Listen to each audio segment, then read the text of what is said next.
Assalamu alaikum wa rahmatullahi wa barakatuhu. Okay, guys, there's a lot of things that have been playing out in my mind's eye about CERN and the activity there. There's a lot going on, but I came across this documentary. It was recommended, and it's done by a channel called Gen 6. Really, really impressive research.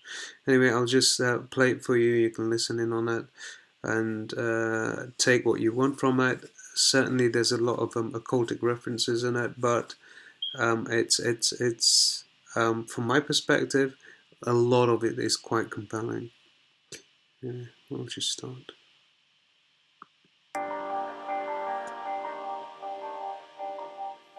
On the 10th of September 2008, the largest, most complex, and most expensive machine ever devised by man was turned on. The Large Hadron Collider, or LHC, is a 17-mile-long ring of superconducting electromagnets buried approximately 300 feet beneath the ground near the city of Geneva on the Franco-Swiss border.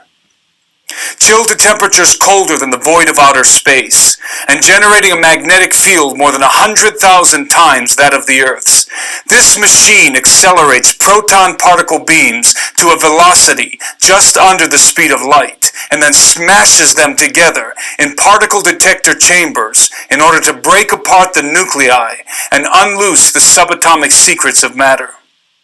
At full power, the LHC produces roughly 600 million collisions per second, creating fleeting, minuscule atomic explosions up to 1,000,000 times hotter than the interior of the Sun. The data collected from these collisions is processed by the worldwide LHC computing grid, one of the most extensive and powerful computing grids on the planet. The grid, as it is known, builds on the technology of the World Wide Web, which was invented at CERN in 1989.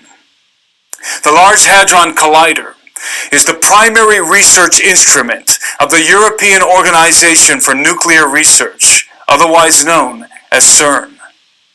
After the devastating detonations of Fat Man and Little Boy over Nagasaki and Hiroshima at the end of World War II, mankind was irrevocably thrust into the atomic age.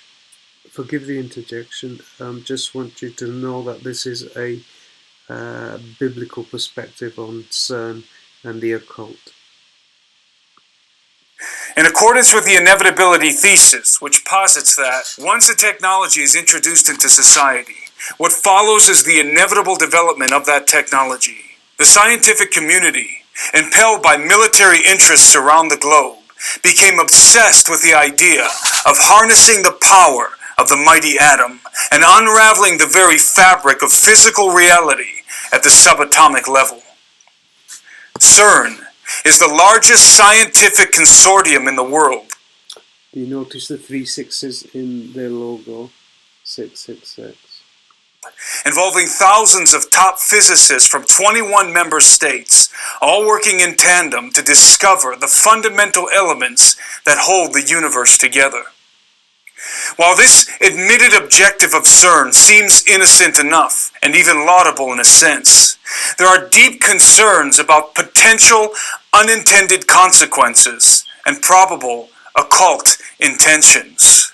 When analyzing a scientific endeavor as costly and ambitious as CERN, it is essential that we have a realistic understanding of the mechanisms and machinations that have been propelling technological advancement in the modern era. In a perfect world, the greatest accomplishments of science would be the product of goodwill toward men and the desire for peace and prosperity. However, in the practical world, the world in which we live, the greatest accomplishments of modern science are often facilitated and funded by men who have anything but goodwill and peace on their minds. In many cases, the most groundbreaking technological advancements, such as in the case of jet propulsion, rocket science, and nuclear fission, have been intentionally directed by incredibly malevolent individuals for dark and dangerous purposes. Scientists are rarely the evil villains scheming sinister plots in secret laboratories that Hollywood has often portrayed, with a few glaring exceptions, of course, and are usually zealously dedicated to their particular field of study, with noble or benign intentions at heart. However, this kind of religious commitment to science can engender blind apathy, if not willful ignorance, concerning the overarching implications and ill intentions of the benefactors facilitating their work. This is certainly the case of the brilliant men and women working at CERN, most of whom naively believe that the prime objective of their research is to merely understand what the universe is made of and how it all started at the Big Bang. Unfortunately, what they fail to realize, apart from the fact that they are working from a false premise to begin with, is that their research is very likely being used to advance a hidden agenda, the conspirators of which are well aware of who created the universe and are absolutely intent on making war with him and enthroning another in his place. CERN is an acronym derived from the French rendition of the designation European Council for Nuclear Research, which was a provisional council organized in the early 1950s with critical backing from the United Nations, whose task was to plan for the construction of a multinational European research facility that would be dedicated to the study and advancement of nuclear physics. On the 29th of September 1954, the Provisional Council was dissolved and the European Organization for Nuclear Research, or CERN, was born. As an interesting side note, the infamous Bilderberg Group was also conceived that same year, exactly 4 months later, on the 29th of May. Both of these organizations enjoy diplomatic immunity. Although the Provisional Council had been dissolved, paradoxically, the acronym of CERN remained, even though it did not correspond to the title of the new organization. It was distinguished physicist and one of the key pioneers of quantum mechanics, Werner Karl Heisenberg, who had inexplicably insisted that the original acronym of CERN remain in effect, as Tom Horn elucidates in his book, On the Path of the Immortals. Werner Heisenberg understood quite well what quantum physics implied for humanity. Inherent within this theoretical realm, populated by obtuse equations and pipe-smoking scientists, lies what I call the Babylon potential. This is the secret knowledge, the scientific imperative, informed and driven by spiritual advisors, that the Bible cites as the key to opening a gateway for the gods. It is Ente Menaki, Baba Alu, the opening of the Abzu, the doorway to hell.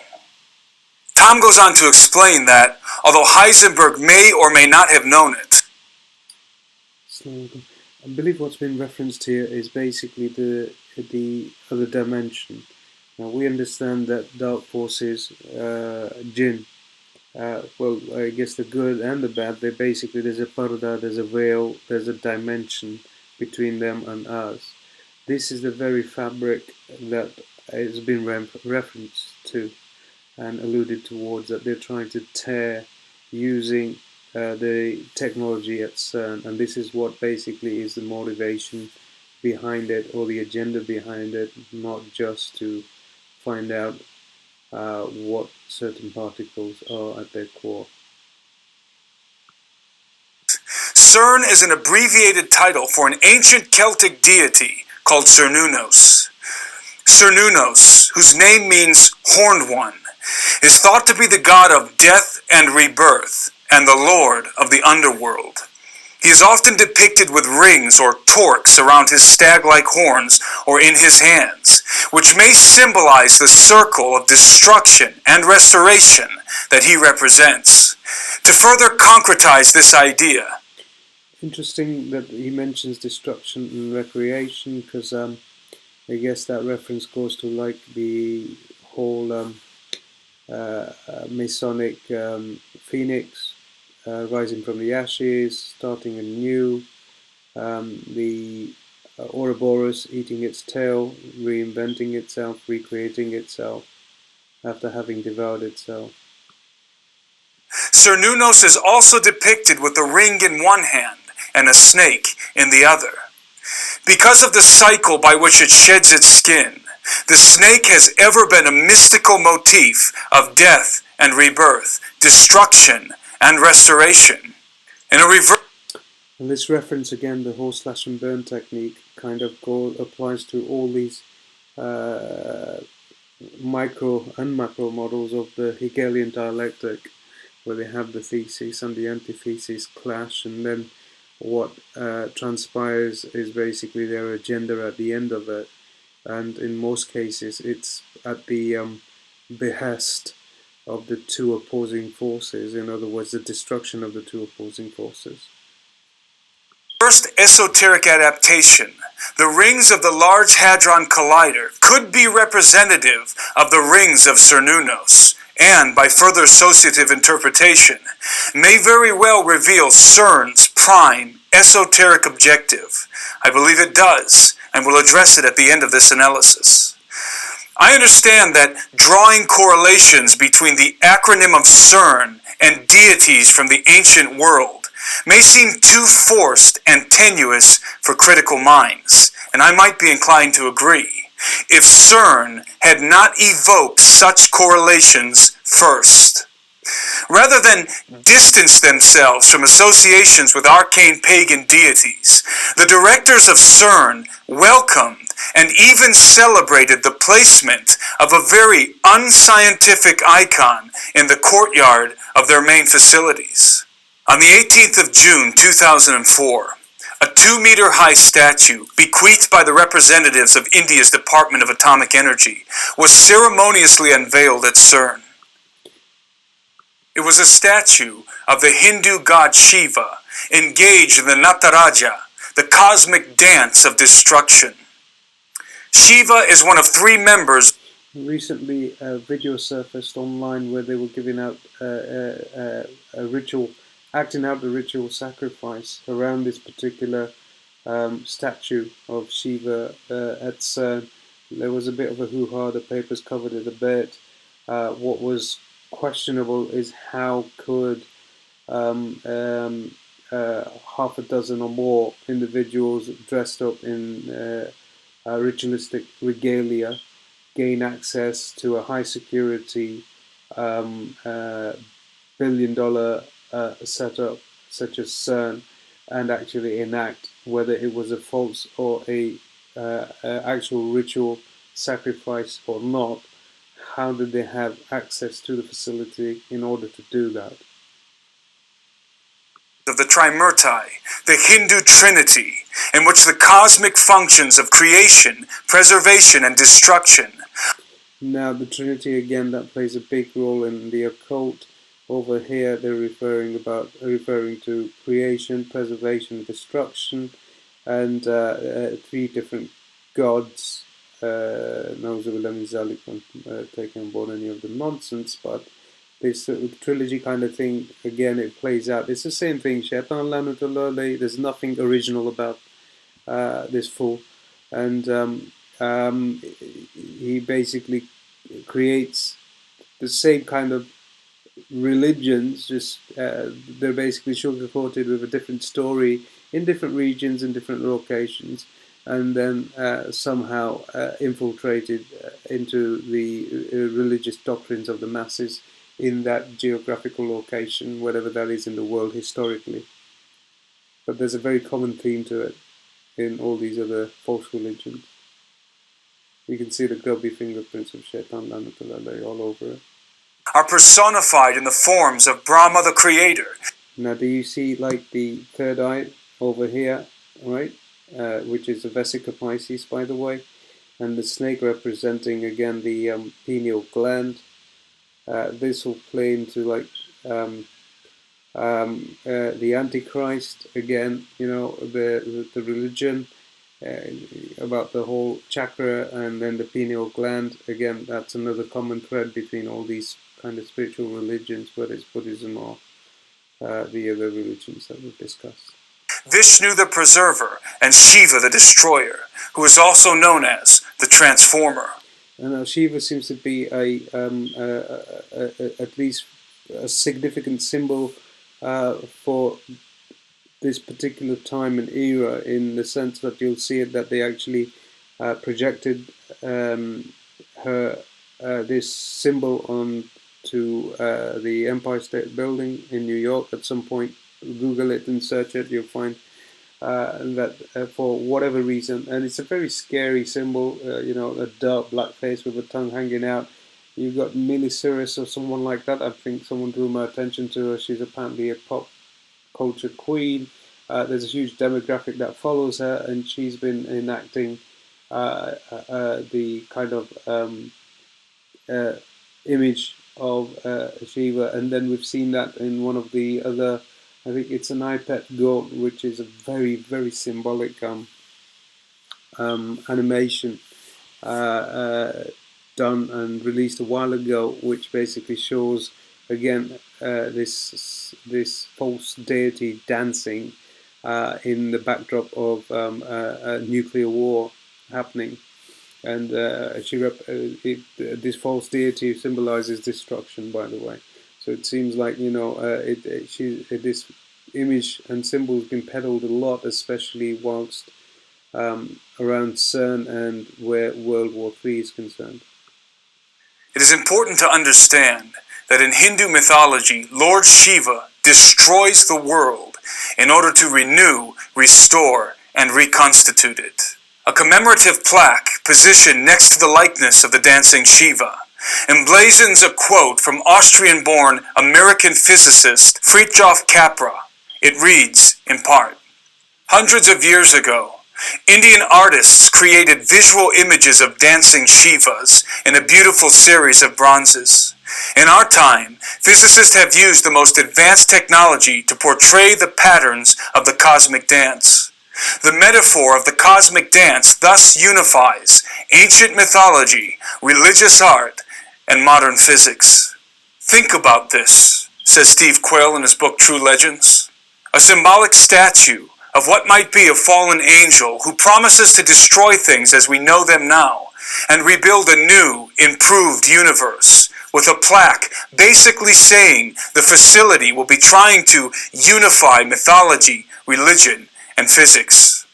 Skeptics will be quick to point out that the unifying of ancient mythology, religious art, and modern physics is only metaphorically represented in the dance of Shiva, and has no practical application in the scientific activities of CERN.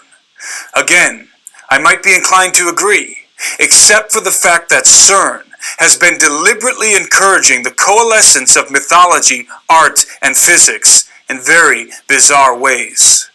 In 2014, a dance opera entitled Symmetry was performed and filmed at the CERN facilities, including inside of the Large Hadron Collider.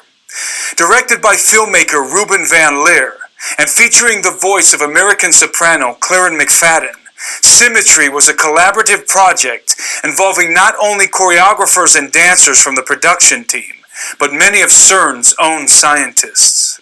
Once again, rather than distance themselves from arcane and mythological associations, the scientists at CERN embraced this highly esoteric and occult-laced production.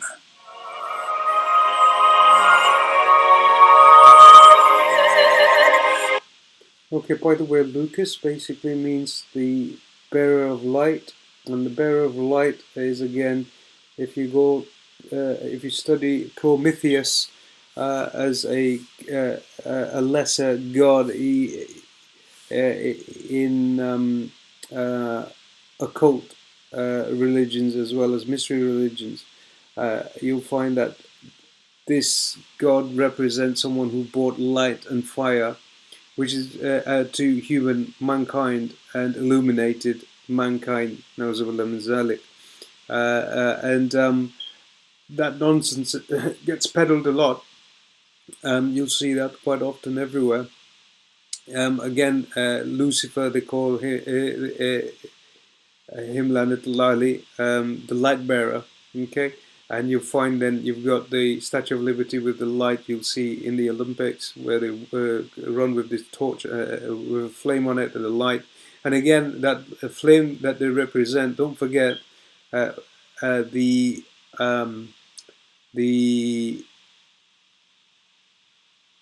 element with which Shaitan Lanutala'i was created was smokeless fire, right? So I mean, all of this, I mean, it ties in. Don't think that it's just basically purposeless. There's actually something that's behind it that motivates it, and there's a reason for it all.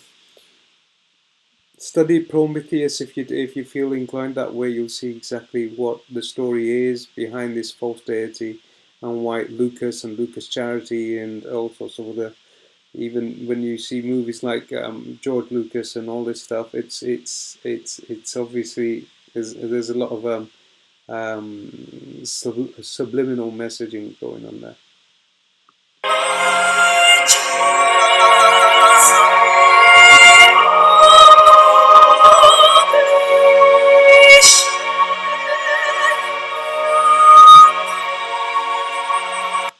Now this is very disturbing, but I still want you guys to watch it. I'm tempted to turn the music off, but again, it's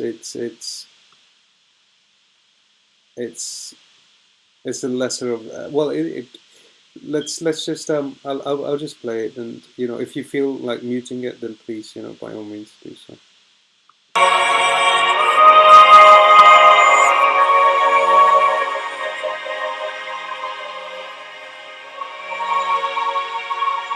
Now the actual dance, the atypical dance this fool is doing in the center, it's symbolic of the dance of Shiva. What disturbs me right now is he's dressed in white. This individual over here is dressed in black, but not only that, he's actually a white man and he's a black man. This represents masonry again, the black and white, the two opposites that we've discussed quite often throughout the threads that I've uploaded, which creates duality. And then the circle itself represents life, the compass, the soul, okay? Usually the square represents the material world. That's where you find at least, subhanAllah, mashallah, how we basically circumvent the Kaaba 7 times in the opposite direction. You find them at least on the sort of devices, on your iPads, on your iPhones. When something's uploading, you'll see this circle going around a square and in the center, but it'll be going the opposite way to how we basically go around the Kaaba. Okay, so we basically go around. It was anti-clockwise, right? And you'll find that they basically any references of them circulating a square, a cube, will be always clockwise. Interesting enough, we basically rotate the sun, the Earth rotates the sun anti-clockwise. What's interesting is the binary system that comes in actually goes anti-clockwise, right? And then there's also the relationship between the destruction potentially, historically, possibly witnessed by this particular binary system as it's coming, and what we're potentially, possibly expecting to happen as it basically draws nearer to us, if it does indeed exist. And Allah subhanahu wa ta'ala knows best.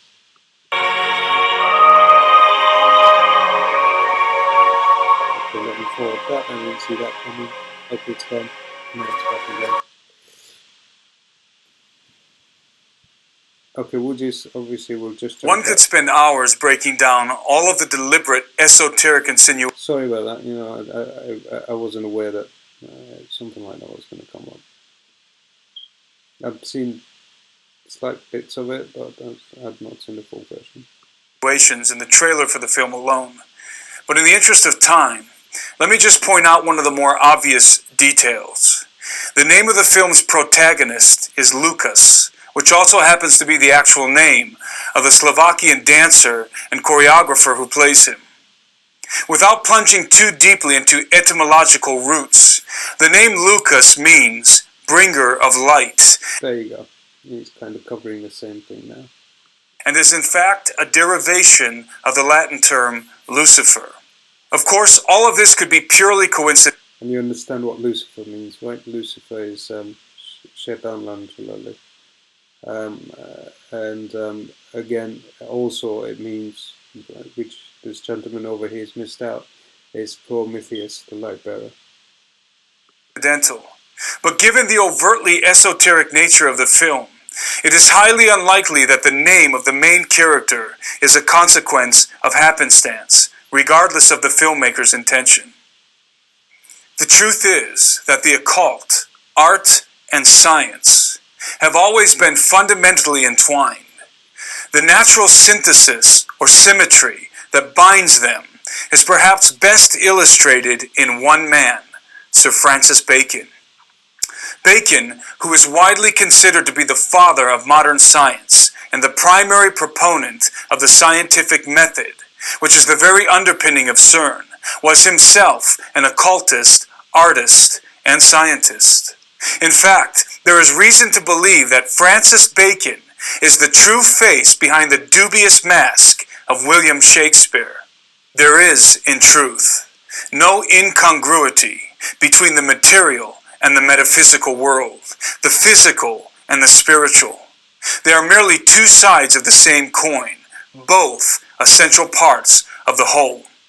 When one penetrates deeply enough into what we call physics, one discovers, inevitably, the veil that separates these two realities.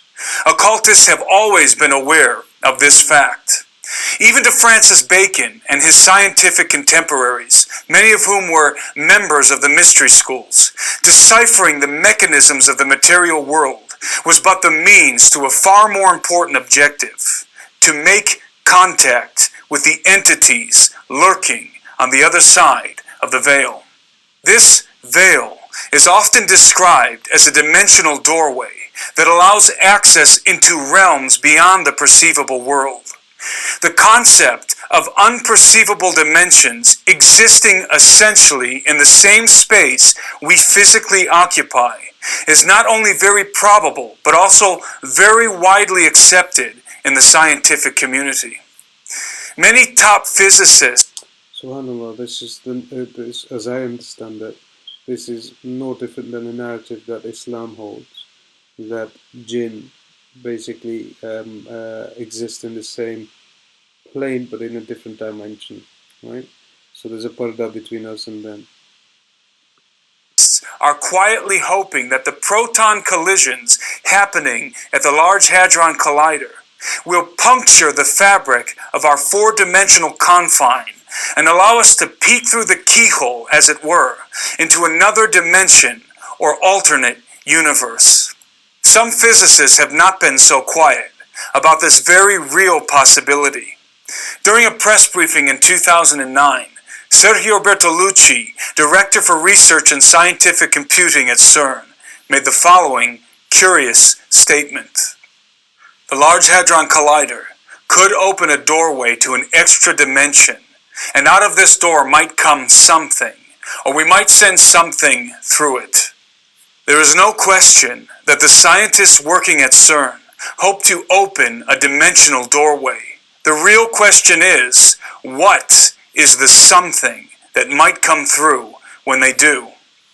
Of course, Now, this could very possibly be technology that they're basically dabbling in order to open up dimensions so that the forces supporting the Dajjal, Lanatullah alayh, can be more prevalent in our reality, in our dimension, in our existence, in our alam, as it were, using this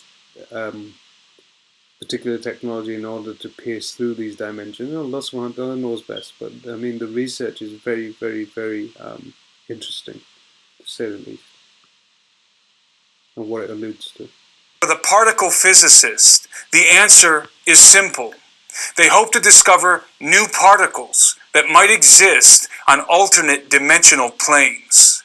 There is no doubt that this is the true and honest intention of the vast majority of physicists working at CERN. The problem is, as previously illustrated, that scientists, despite their best intentions, have always been little more than expendable tools in the hands of their benefactors. The pinnacle of science for its elite occult practitioners is not discovery, but contact. There are many indications that the power players of our world, including the Vatican, are preparing to make contact with the gods of the old world. Although I have not been able to confirm the validity of the following pictures, These are all false deities that he's referring to. it appears that transparent panels containing arcane texts were photographed inside the CERN facilities by a group of Which are Napagin as far as we're concerned. Portuguese students Portraying themselves as deities. from the Santa Cecilia Music Academy. The texts have been described as greetings or invocations written in ancient languages, including Aramaic, Hebrew, Mandarin, and Sanskrit. In the case of Sanskrit, the only people with the ability to read this sacred script This script apparently is inside the mechanism of CERN, so inside the circular pipeline, right, where the particulates actually collide just below the speed of light and collide together. Within this particular area is where they put these considered to be the language of the gods are the scholars of the Vedas and Upanishads. If authentic, these panels may have been prepared for those somethings that might come through the dimensional doorway.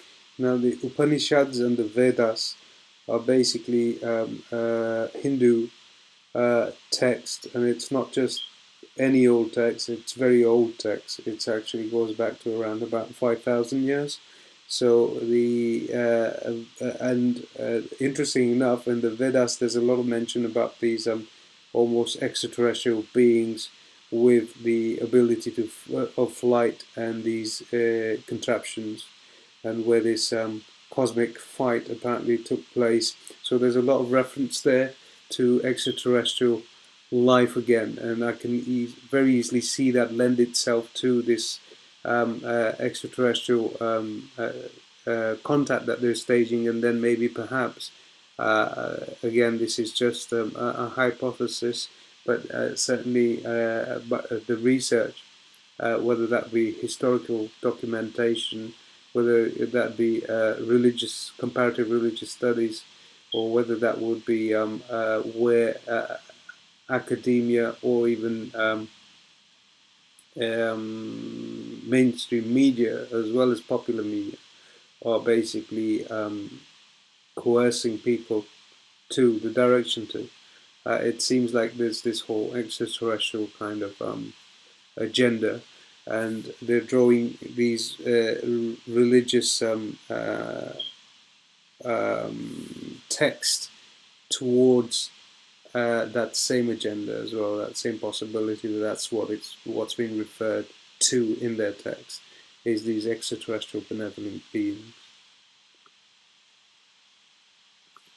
And potentially, I believe that Dajjal, when he does reveal himself, will claim extraterrestrial origin himself.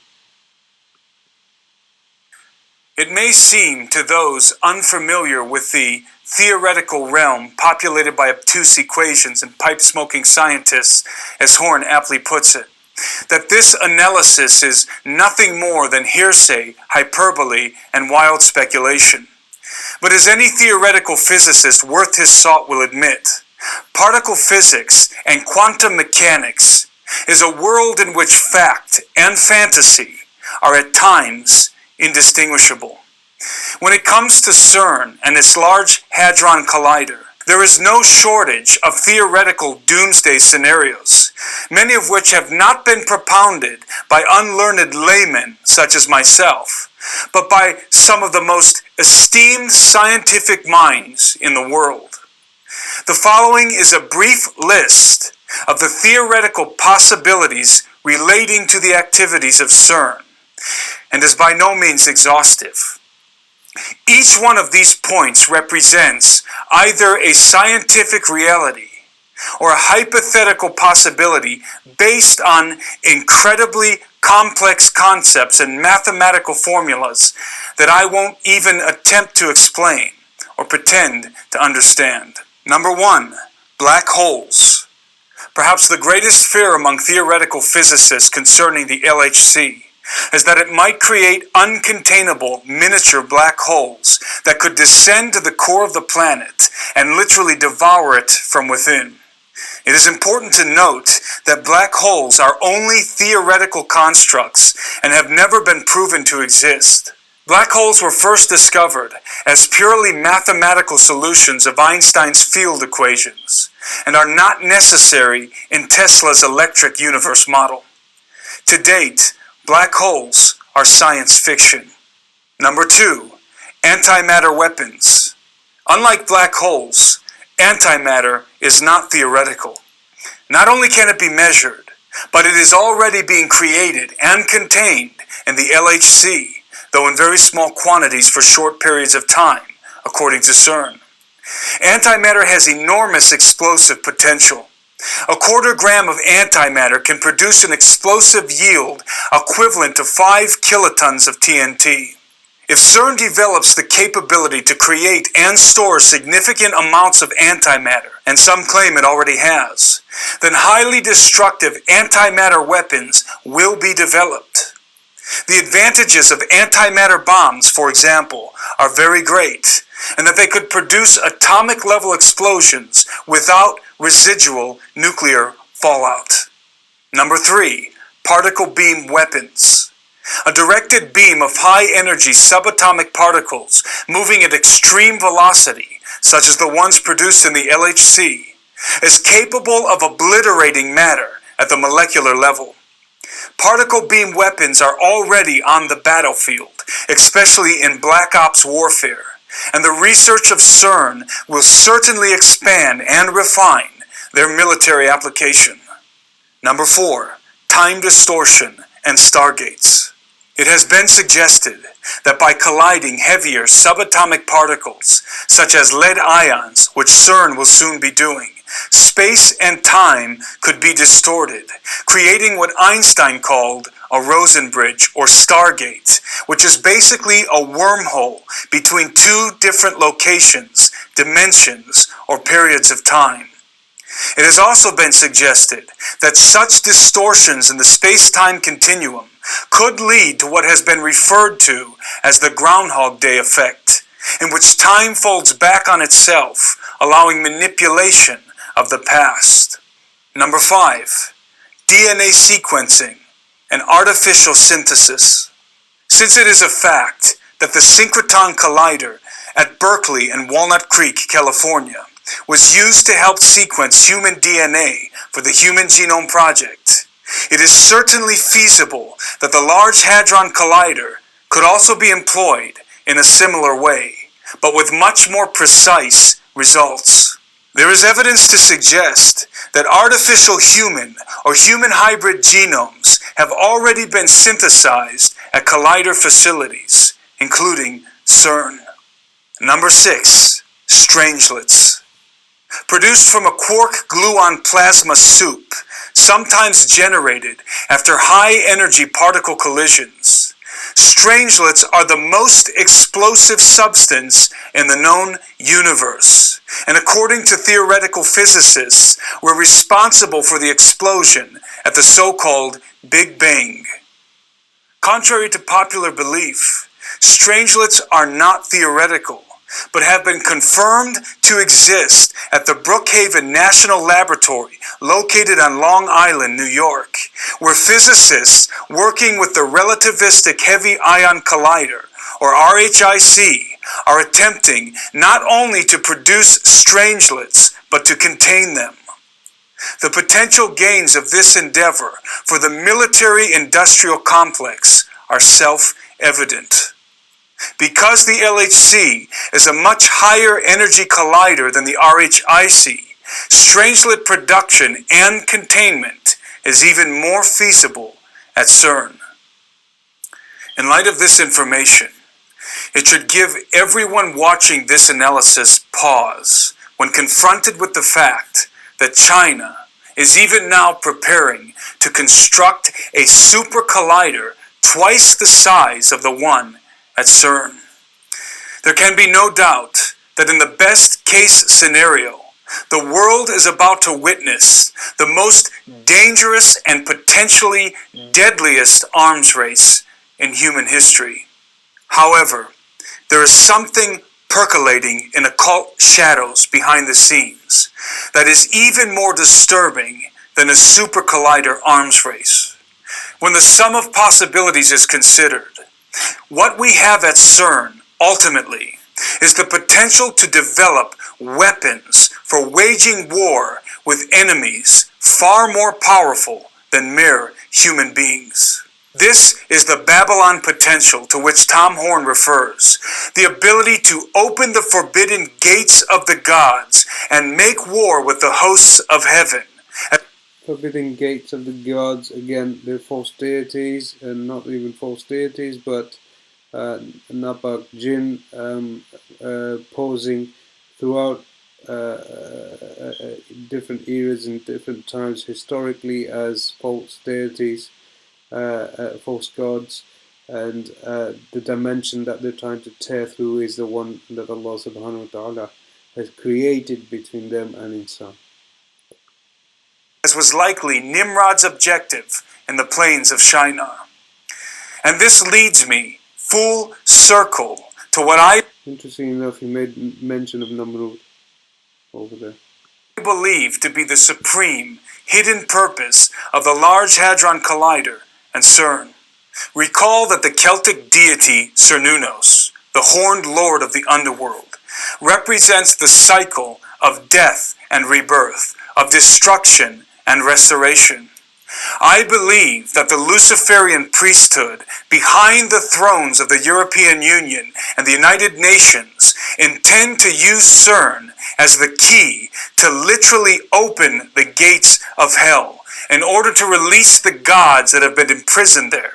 Those Again, what he's referring to, because this is where it gets a little foggy when it comes to Christian text, simply because we know that Christian text isn't in its pure form anymore. It was infiltrated, perverted, and tarnished and tainted by pagan values and pagan beliefs, and changed. So this is where it gets kind of a little foggy between their understanding, where they mention these gods and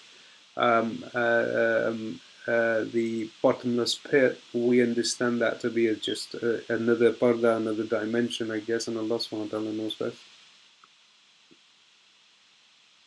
fallen watchers and arcane entities bound with chains in the abyss of Tartarus. Their prime objective is the restoration of the Golden Age, when the gods mingled themselves with the seed of men. Now this goes back to, again, the time of Nuh alayhi salam. This is their reference, and it's totally opposing ours. In their reference, they mention that, again, remember, in biblical reference, they refer to Shaitan Lanutullah alayhi as a fallen angel. For us, as far as we're concerned, and we're very clear in this, and there's no buts or ifs about it, is that Shaitan Lanutullah alayhi is a jinn made of smokeless fire.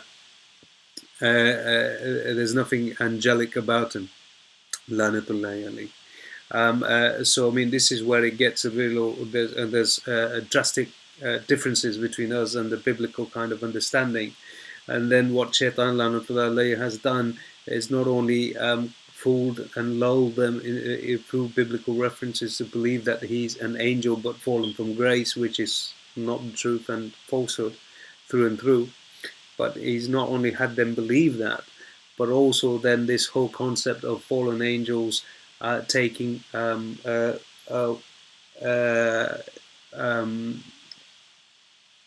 daughters of Adam, as in the female in humanity, as wives, and then bringing offsprings through them, which were then the giants.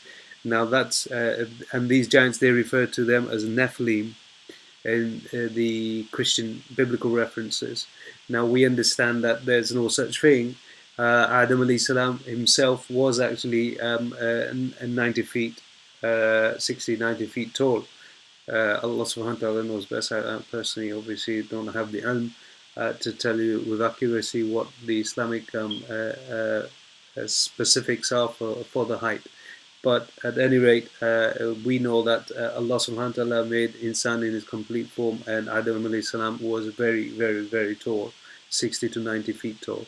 And then, so there was no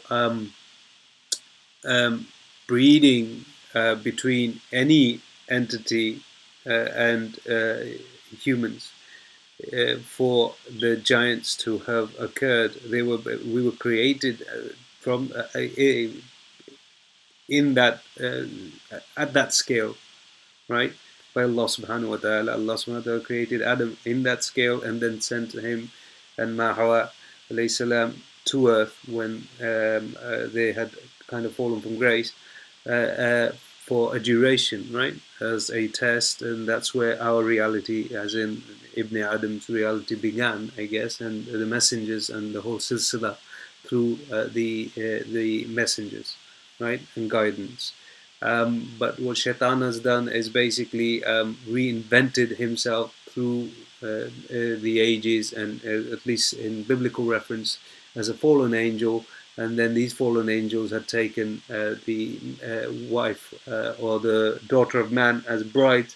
And then when they procreated, and this is a false story, but again it's been put in the Bible, that when they procreated, it created the giants, the Nephilim, which were basically these giant men.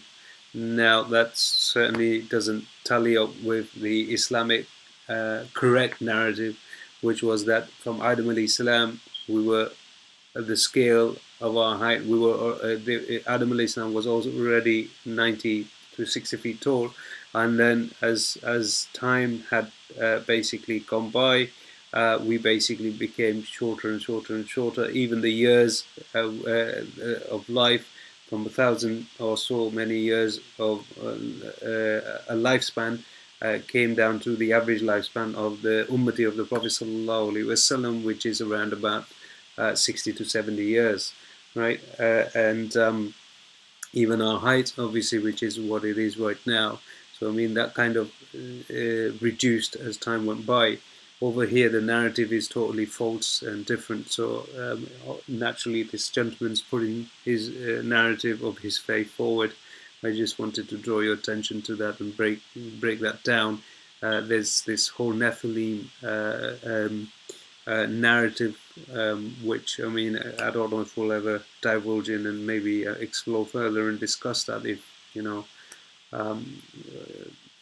Allah subhanahu wa ta'ala wills. I don't think it's necessary, although there's a lot of mention in it in recent times, at least by the Christian faithful about it. They believe that the DNA was corrupted, and this is why Allah subhanahu wa ta'ala then sent the floods in the time of Nuh alayhi salam in order to purify the humanity from the corrupt DNA that had taken place once these fallen angels false narrative that they basically procreated with the daughter of man.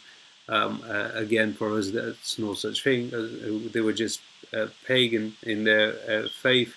They were non-believers. They had transgressed the boundaries of Allah subhanahu wa ta'ala, set by Allah subhanahu wa ta'ala, and Allah subhanahu wa ta'ala decided to basically drown those individuals who had basically rebelled and renegade against the message that Nuh alayhi salam brought, and dispensed for 950 years of his life as we understand it, I believe, approximately. Allah subhanahu wa ta'ala knows best. But that's my very little understanding of how things transpired. But as far as our again, for them, I mean, this it doesn't just play in here. Shaitan, and like I said, there's nothing original about the fool. And every time he mentions something, it's the same in Greek mythology. Again, you've got Zeus, who basically then procreated with the daughter of man, and the child that came into existence was Europa. And interesting enough, we basically call um, um, Europa, as in Europe, sorry, and that's taken from, it's an acronym of Europe, by the way, and this is Europa, sorry, and Europa is a goddess, at least in mythology, a half human, half god, according to the whole story laid out in Greek mythology. And then you've got the same kind of thing echoing with Hercules, again being like the son of Zeus, so half man, half God knows who Levin Zalik. And this whole theme, it repeats itself across the board in different spectrums at different times, at different eras, and different times in different historical doctrines. So I mean, you can see the same blueprint. It's just so it becomes really obvious. How it's the same thing being rolled out over and over and over again. And Allah subhanahu wa ta'ala protect us and guide us. And their hybrid offspring ruled the earth.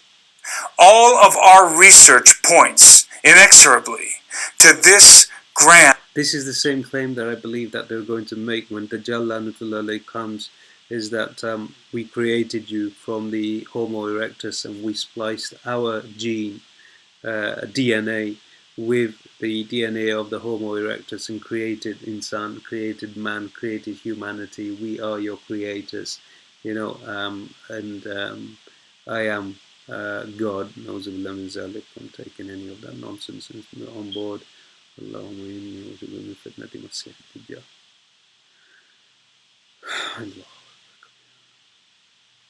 And conspiracy.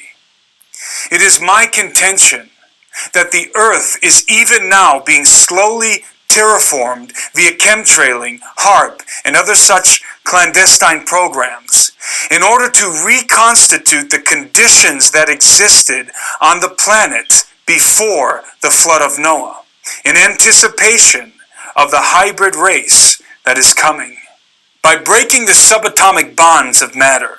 Now, once they're opening these dimensions, like I said, they're trying to stage this extraterrestrial contact, and maybe it could be that they break this dimension, and because from what we understand, Dajjal Lanatullah will have his forces, right, with him. And in fact, there's mention of angels being on either side as well, and they're basically calling him a liar, but we basically are rendered incapable of hearing that, but rather we hear an affirmation of Dajjal's claims from the mouths of the angels. So the angels must be visible to humanity at that time in order for us to basically ascertain whether they basically affirmed what Dajjal was saying or not. And then we understand that people are going to be brought back to life, the dead people, but Islamic perspective on that very clearly is that they are basically Napak Jinn, who basically take the form of those parents who had passed away and then brought back to life, supposedly at least, but they're not. They're actually Napak Jinn who are taking his form. So for that to happen, then they have to be in the dimension, in our dimension, for us to visually see it. And maybe this particular technology being referred to and the fabric that they're trying to tear of dimension in CERN is what basically will be doing this in order for them to basically pull this whole thing off when Dajjal comes, right? And as far as I'm concerned, that the whole plot will be that we basically, your space brothers were benevolent beings, far more advanced technologically than you guys. The sort of laws of physics that basically confine you guys don't confine us, simply because we're far more advanced than you are. This is basically our stage of evolution, and you will evolve to this as well. And Auzubillah min zalik, the whole, then you are divine within yourself, and the spiritual religion of the third eye, I think potentially is what all the research is pointing towards, and Allah subhanahu wa ta'ala knows best. Again, it's just a theory. Anyway. Let's finish this off. And casting away the cords that hold the material world together, mankind will willingly tear the veil that has been established for his own protection, and unleash a darkness and chaos that the earth has not seen for many ages.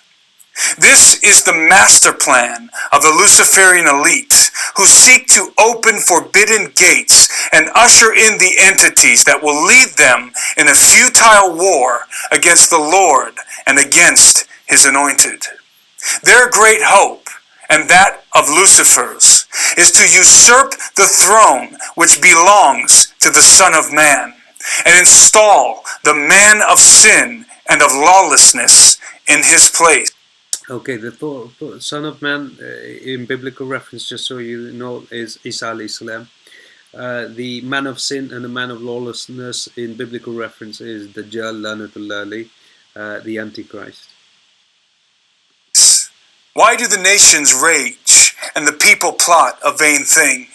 The kings of the earth set themselves, and the rulers take counsel together against the Lord and against his anointed, saying, Let us break their bonds in pieces and cast away their cords from us. He who sits in the heavens shall laugh. The Lord shall hold them in derision. Then he shall speak to them in his wrath and distress them in his deep displeasure. Yet I have set my king on my holy hill of Zion. The answer to the question, what is the universe made of, and how did it all start, cannot be discovered by colliding particles together.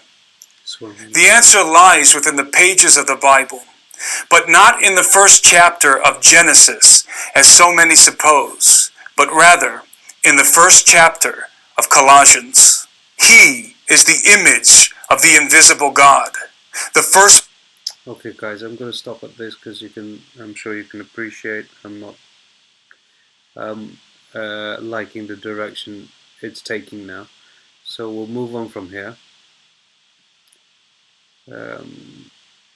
If there is anything to move on to. Okay, so it is what it is. We'll stop at this, and Allah subhanahu wa ta'ala knows best, but I mean, the best part of the research was pretty interesting, and I've tried my best to kind of distinguish between our kind of position Islamically on the references that he was making. But again, you can see this whole kind of like Christian revival right now taking place, whether that be in the States or anywhere around the world, in as much as there's alhamdulillah, thumma alhamdulillah, an Islamic revival as well, mashallah. But there's going to be a very clear lines of distinction, just like I mentioned to mashallah appear by, that are going to be made very soon, and there won't be any kind of like I guess in-betweeners, as it were.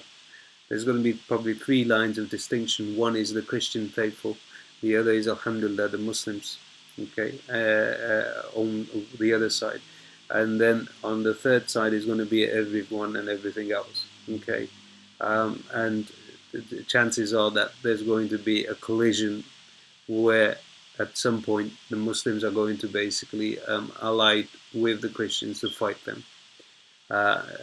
Once that victory has been achieved, and we've been told hadith points towards that victory, there's going to be obviously then a dispute between the Christians and the Muslims.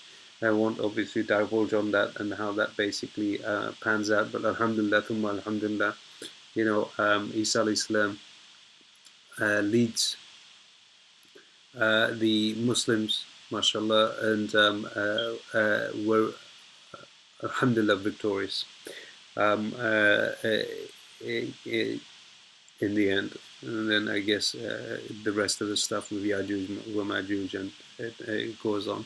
But anyway, I mean, we're living in very, very, very interesting times. The questions we need to ask is why in our era has Allah subhanahu wa ta'ala unveiled or revealed Fir'aun, lanatullahi alayh. These are questions we should be asking. They're very, very deep questions and sensible ones that to this particular era, to this particular demographic, to this particular generation, Allah subhanahu wa ta'ala has revealed Fir'aun, when Allah subhanahu wa ta'ala said that we will reveal him as a sign. So why has the sign been revealed to us, right? Is it a admonition, as it were? You know, what are we being reminded of, and why us? Okay, it's not going to be wasted on us. There's a purpose behind it. In as much as why was the ark of Nuh alayhi salam, the kashti, the boat of Nuh alayhi salam, revealed to us on Mount Judi, as the Quran has mentioned, discovered by an archaeologist, and yet sadly it didn't make the mainstream media. But then you got Gobekli Tepe, which again, seriously, it's genuinely worthwhile researching, which reveals these huge pillars weighing tons and tons that couldn't have been basically dragged or built or erected by man today. And it's like miles upon miles of it underneath, like mounds of mountains, right, that have just recently been discovered in Turkey. In as much as the Ark has been discovered exactly where the Quran mentioned it was, right, 18 miles away from where the Bible referenced it was, is actually located exactly where the Quran mentioned it's located on Mount Judi. So please research that. And then research Gobekli Tepe in Turkey. Again, these were big pillars, and all these pillars, interesting enough, had animals depicted on them, carved into these pillars, right? And they were almost like an itinerary, as it were, of animals that were very exotic. They weren't indigenous to that particular region, to that particular country. They seemed like they'd come from another location. They were like leopards and all these exotic animals that had been carved, lizards, into these stones, which I personally believe is indicative of the itinerary of animals and uh, mammals that were on board this kashti, this boat. So again, and Gobekli Tepe didn't make the mainstream media, nor has the Ark of Nuh alayhi salam, which was found on Mount Judi, never made the mainstream media, nor has the body of Fir'aun that was discovered never made the mainstream media. You need to, we need to, all of us have to be asking ourselves these questions. And not only should we be asking ourselves these questions, but there's another fundamental question: is why has it been revealed in our time?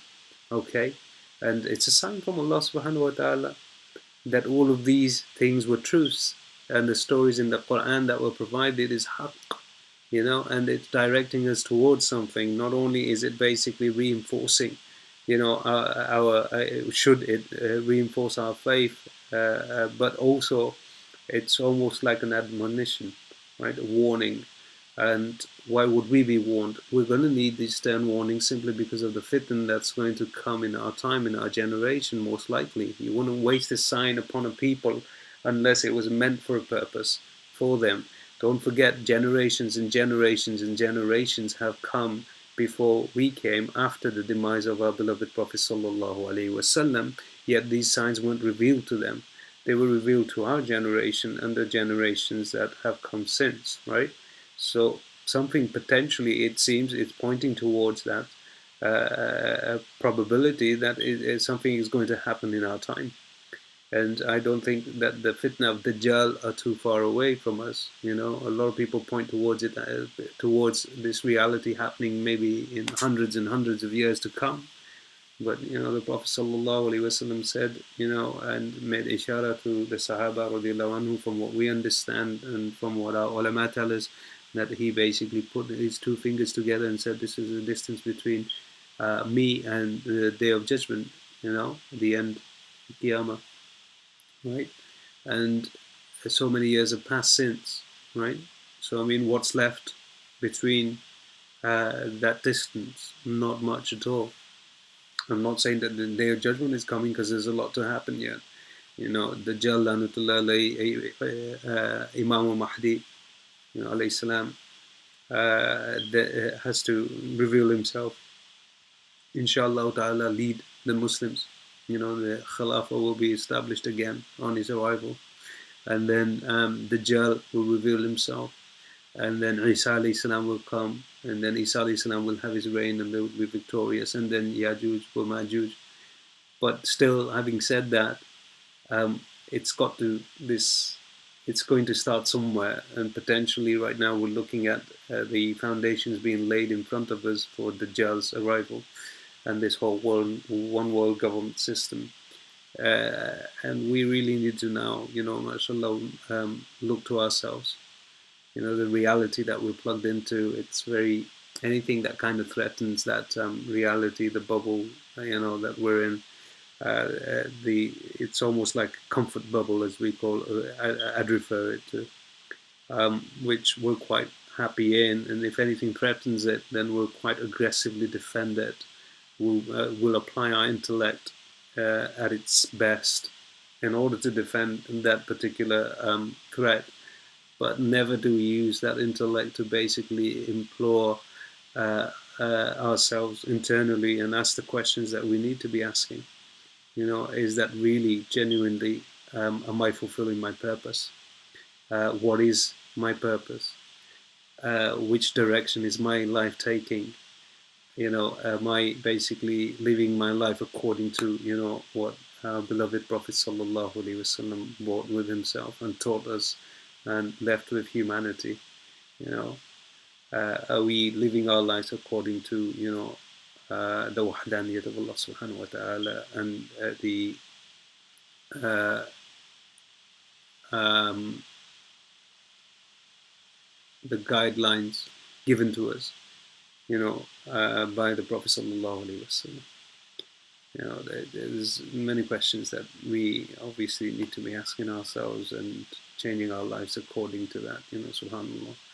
I don't think any of us, and myself included, and I'm, at the front of the queue in this regard, have made anywhere near the sort of changes that we need to make in order to safeguard our deen. We're very clearly told that Dajjal, Lanatullah alayhi, is going to be a very, very, very big fitna. In fact, the biggest since the advent of Adam alayhi salam for mankind. And we've been asked to run in the opposite direction, despite how strong we believe our faith is going to be. So can we imagine the trials and the fitna that are going to come before his arrival, right? We're going to be shaken to our core. There's so much effort we have to make on ourselves, let alone our own loved ones, and our family.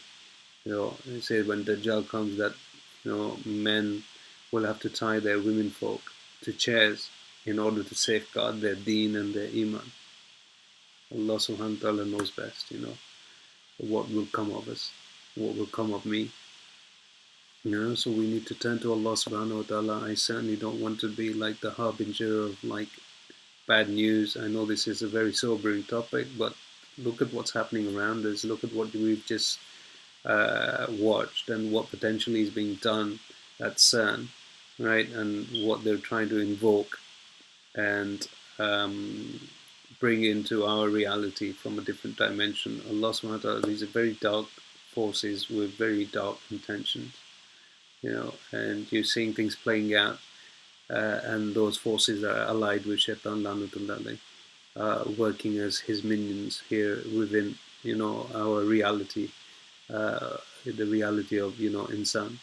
But still, we're kind of so plugged into the system, we really can't see past it. We can't see past the secular world. We can't see past acquisition. We can't see past the material reality of everything. We're just totally swamped in all of this nonsense, and it's a test. Allah subhanahu wa ta'ala made it clear that attaining, paradise isn't going to be easy. That we are going to be tested and shaken to our core, and expect that we're expecting it. The momentum, you can see that it's building up. Anyway, Jazakallah, sorry, I just thought I'd share my thoughts. I've kind of got carried away, probably spoken out of turn as well, and very likely wrong about many things. Allah subhanahu wa ta'ala knows best. Any truths that have been spoken are from Allah subhanahu wa ta'ala alone. and all errors of mine and from shaitan. Jazakallah khairan wa assalamu alaikum wa rahmatullahi wa barakatuh.